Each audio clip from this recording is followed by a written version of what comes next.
Okay, John, see you tomorrow. We'll book you back, okay? Angge, pakibook nga si John. At saka i-prepare mo na rin yung pasta kasi kailangan bukas siya sa appointment niya. Okay, Angge, let's get started. Pakipas yung gloves ko.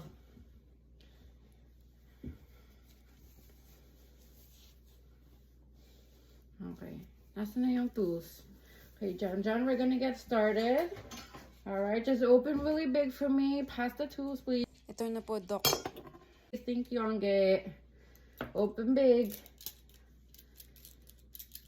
Okay, akin na yung pasta. Lalagyan ko ng pasta. Ano to? Bakit ganito? Macaroni pasta po. Hindi yung nandyan. Ano ba ito? Angge, kakaiba? Oh. Pass me the pasta, please. Ito na lang po, masarap to. Hindi ganitong pasta. Hindi marunong si Angge. Ano ba to?